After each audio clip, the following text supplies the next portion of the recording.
When it comes to single-seater racing, or Grand Prix racing in general, a lot of us are familiar with the popularity of Formula 1, its drivers, its legendary racetracks, and of course, its iconic teams. You may even be familiar with single-seater oval racing, like in IndyCar and in Indy 500, or even recognize these cars from Super Formula.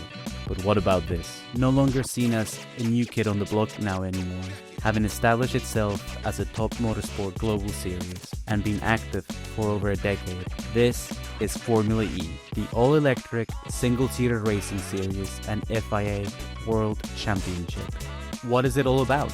And what makes it stand out from other racing championships? Well, let's find out. Welcome back to the FB Club, and this is all-electric racing Formula E.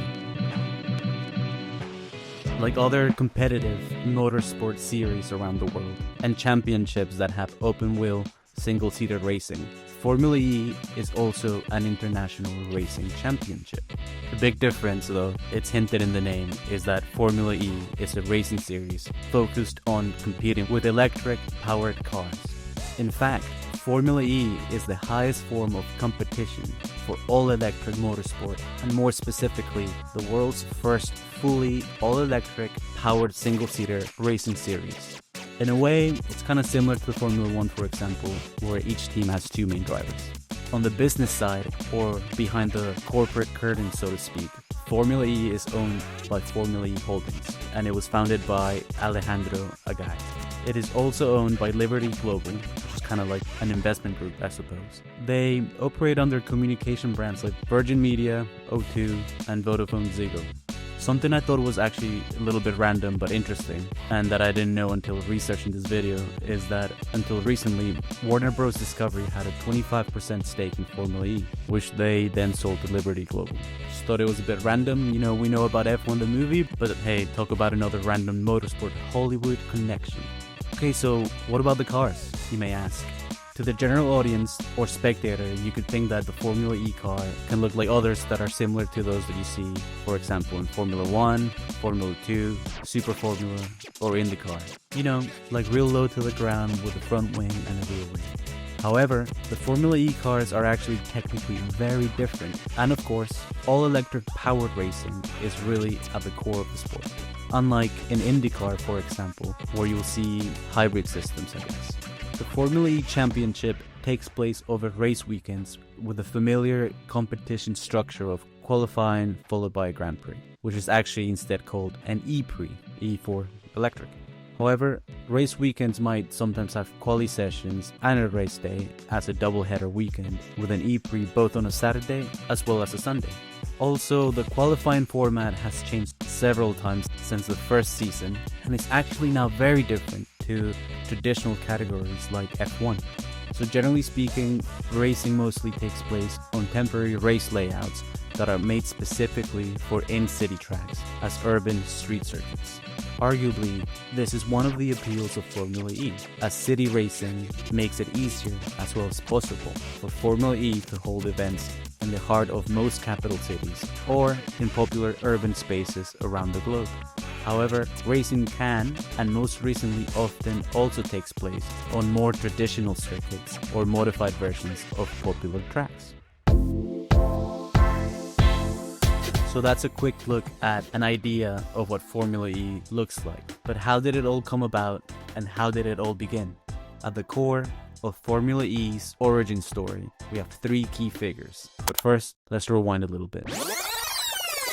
So, you may recognize this guy, John Todt, maybe more so because of the time he spent managing Ferrari from the mid-90s and later working at the Scuderia behind the scenes until the late 2000s.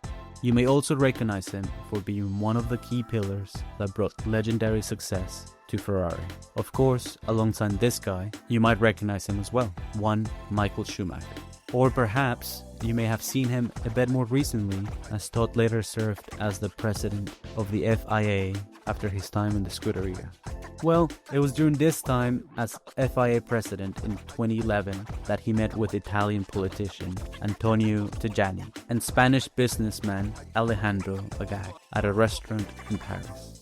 Story has it that it was during this meal that Todd shared his idea of an all-electric powered street racing motorsport series, an idea which apparently started out as nothing more than just a few notes on a napkin.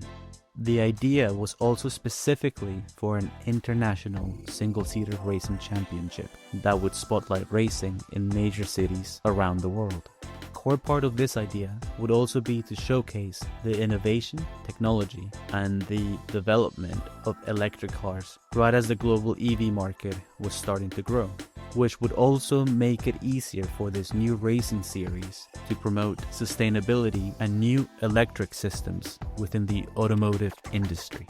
From here on, the aim would be that Tajani, who was also an advocate for sustainability, could bring to the table credibility and policy support, as he was heavily involved in EU politics at the time. Alejandro, having worked in sports media and business, brought to the table connections, as well as experience negotiating TV deals and contracts.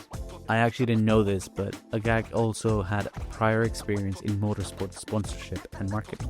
He had previously worked with Flavio Briatore, securing Formula 1 TV rights in Spain, and he had also been involved in previous GP2 team Barboa Dax in the late 2000s. And for the football fans here, Agag also worked with Flavio Briatore, Bernie Eccleston, and Lakshmi Mittal in the takeover and ownership of English football club Queen's Park Rangers, or QPR, in 2007, which is actually another random connection I didn't expect to find.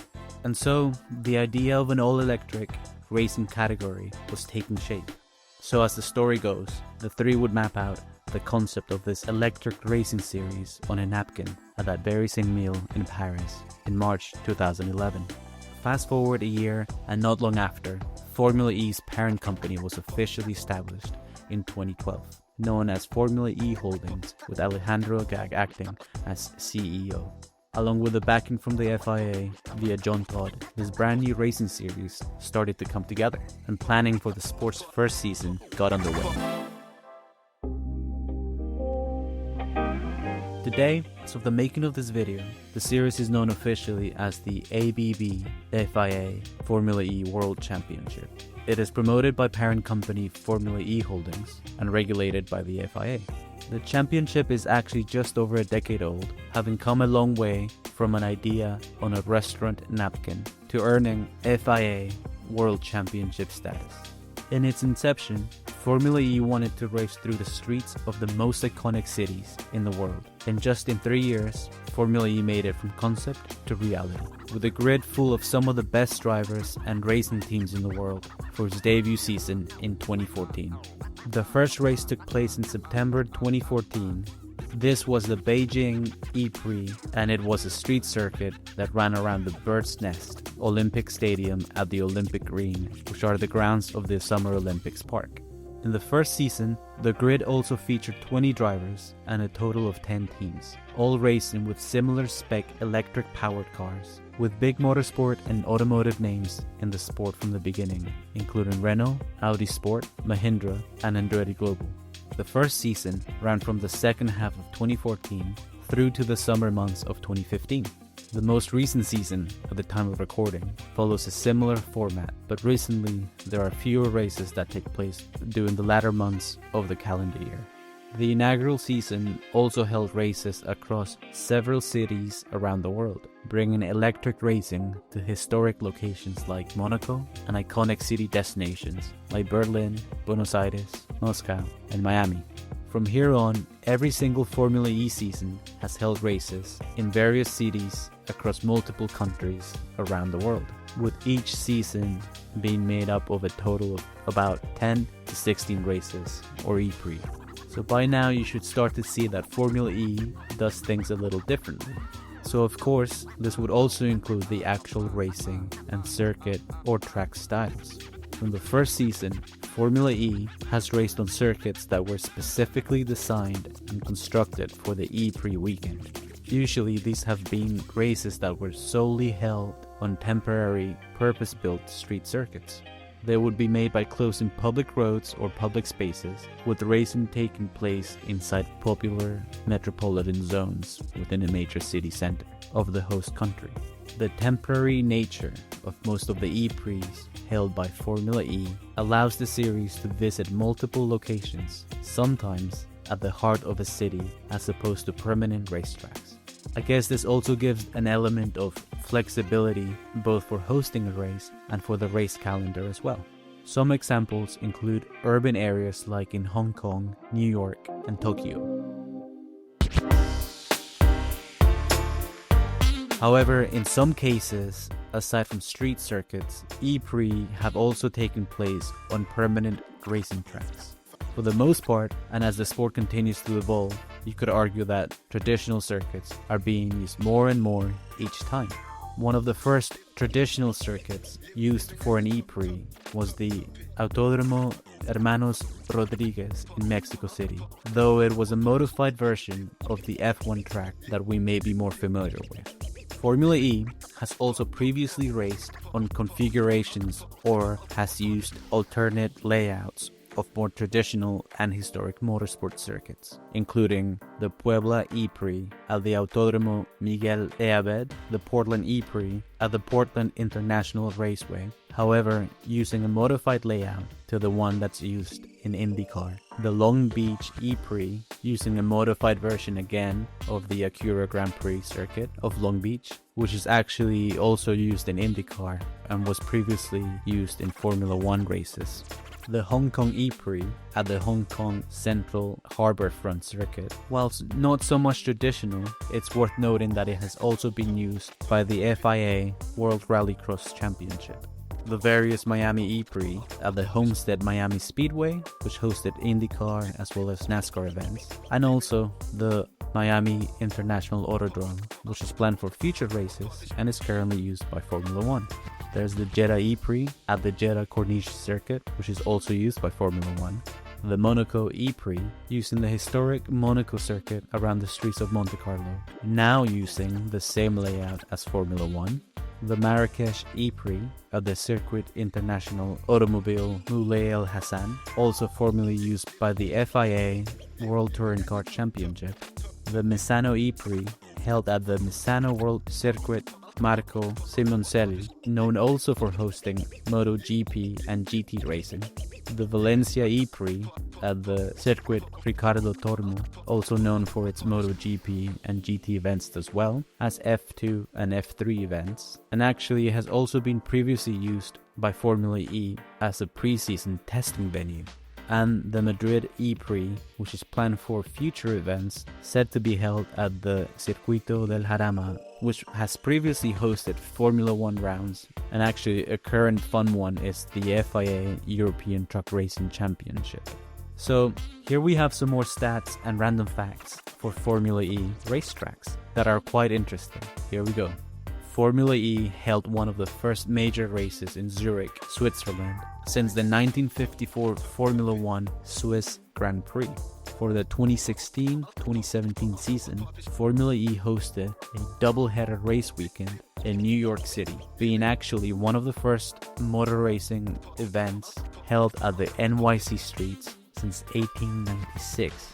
The 2018 Ad-Diriyah E-Prix was the first Formula E race that took place in the Middle East, held at the Riyadh Street Circuit in Saudi Arabia.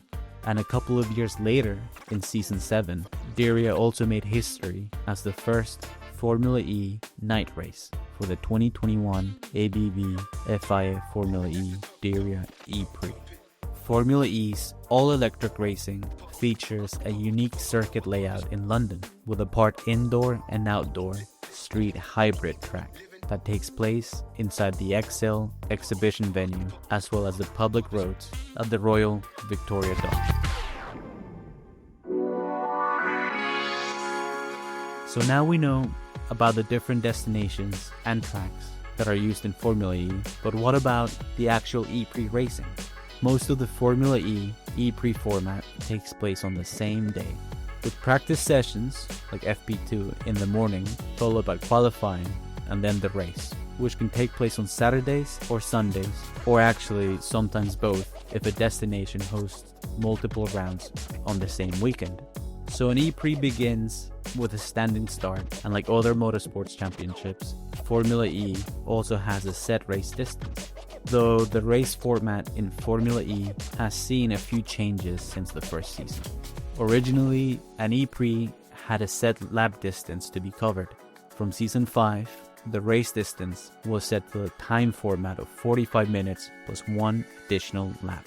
Then again, from Season 9, this changed, reverting back to a lap format, which is currently the format that is still used right now. So about an hour is given for the total race length, but red flags, safety cars, the weather, or on-track incidents could always influence the actual time it takes to finish a race. But for context, an Prix can be around 30 to 45 laps. However, race distances can of course change as they can be affected by safety cars like I mentioned, a full course yellow, which is kind of like a VESC in Formula 1. Depending on what's actually happened on track, the predetermined number of laps can change. Though in some cases, to allow for more racing under normal conditions, laps can be added for safety car or full course yellow interruptions, with the final number of added laps announced 3 laps before the end of the Prix, so everyone can more or less know what to expect.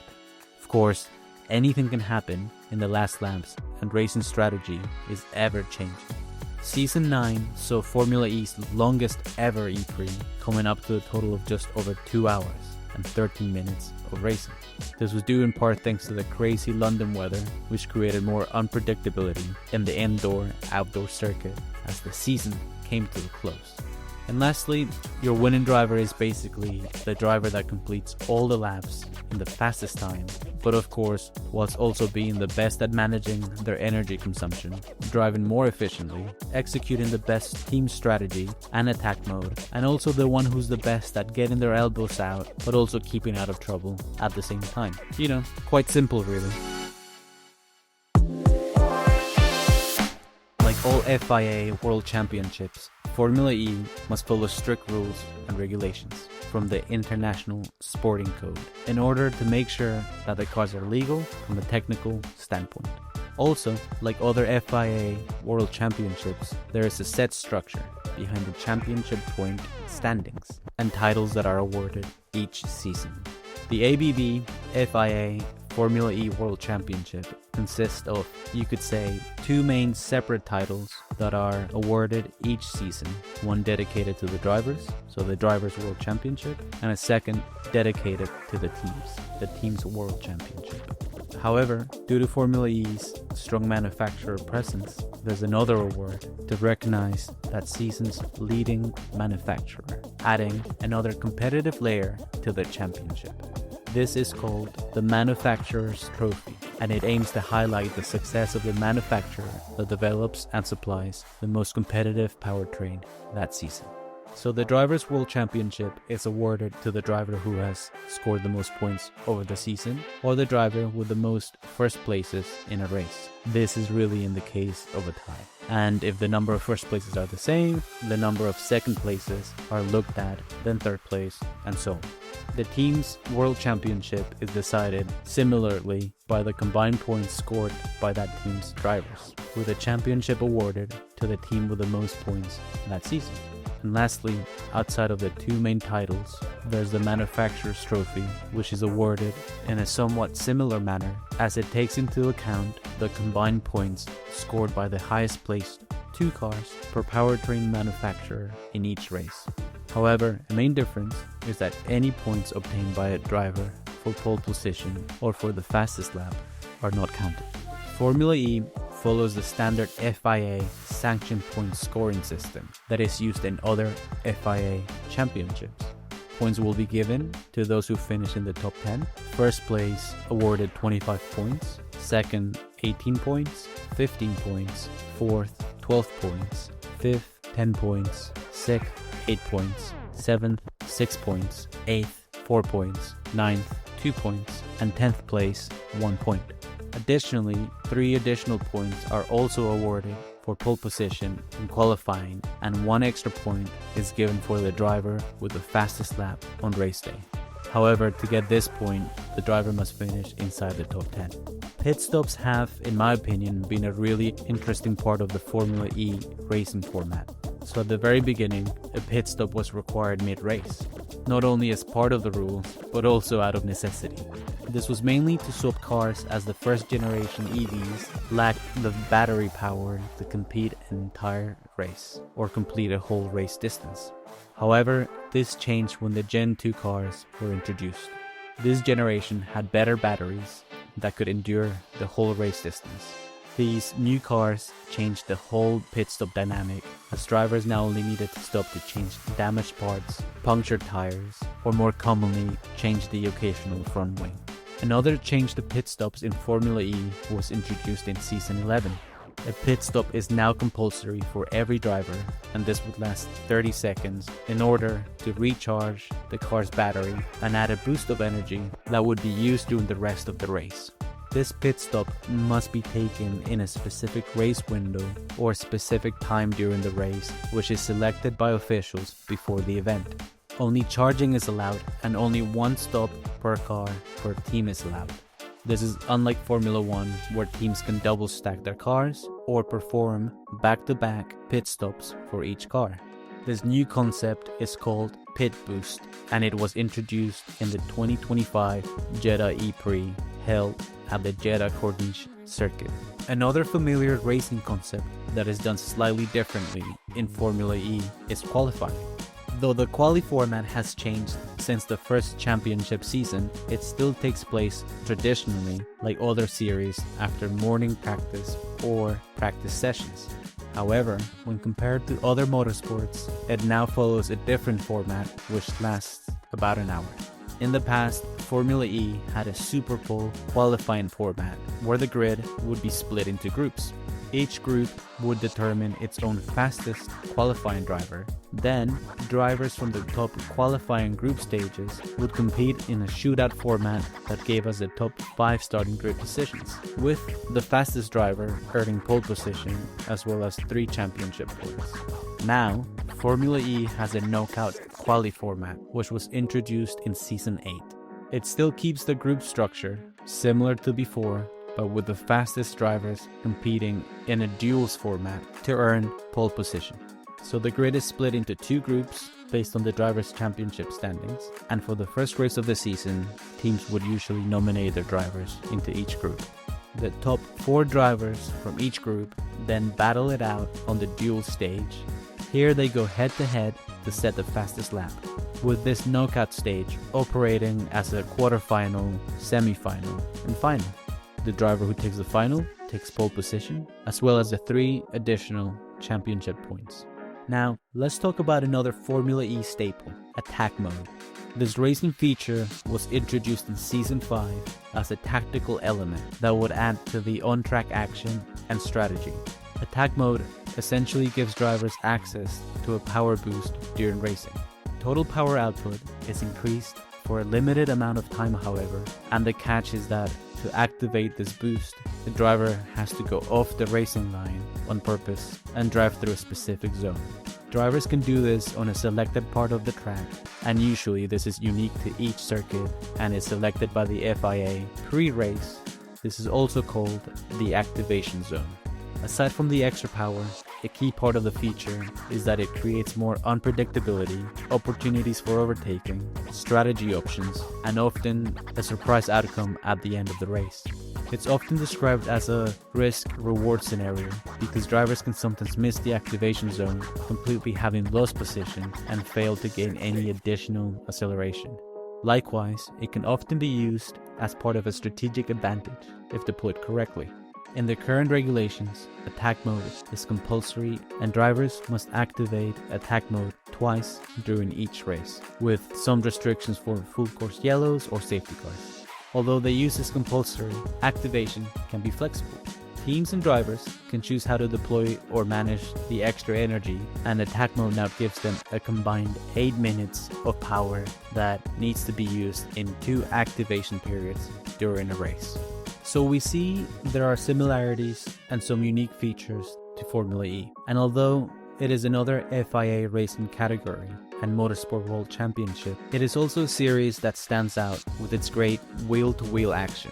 And of course, all of its innovation centered around the electric-powered cars that it races with. Another factor that makes the series stand out is its focus on sustainability and EV technology.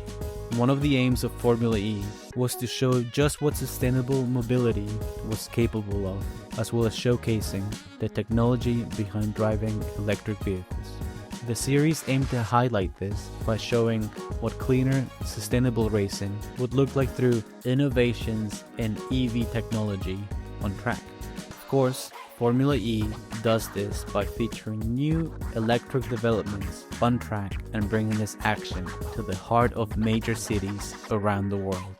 You could also say that apart from the use of solely electric single-seater cars and the sustainability branding, Formula E has successfully managed to also stand out from other motorsport championships because of its racing, championship structure, and tracks, the different circuit layouts that it competes on, the unique and various locations it visits, its race formats, whether they're innovations or wacky, you decide, but there's no question, however, that it makes for entertaining races. And you of course can't forget the talented drivers and multitude of iconic brands and manufacturers in the sport as well, which are arguably developing some of the electric vehicle tech that you may see on the road today. It's understandable that not everyone will be a fan, whether it's the changing racing formats, the car noise, or maybe something else. But for me, that's part of what makes Formula E stand out. Essentially, it is different, entertaining, and it's a unique take on single-seater racing and single-seater motorsport with a high level of competition. I'm a fan of motorsport, and although I've been an on and off again fan of the series for the last 10 years, for me, and for the reasons mentioned already, what makes Formula E stand out is that it is just like a familiar racing concept, but in a completely different format with some really exciting and entertaining action on track. Thanks for watching again. This one has a bit of a different racing flavor, so to speak, but I hope you all liked it. Let me know what you think about Formula E in the comments, and if you like this video, you can let us know by liking and subscribing if you want. It helps us out a lot and we do appreciate it. Also, massive thanks to all of you who follow us already. Thank you. And if you're checking us out for the first time, we appreciate your time as well. There you go. Don't miss a single lap, follow the FB Club, and we'll see you on the next one.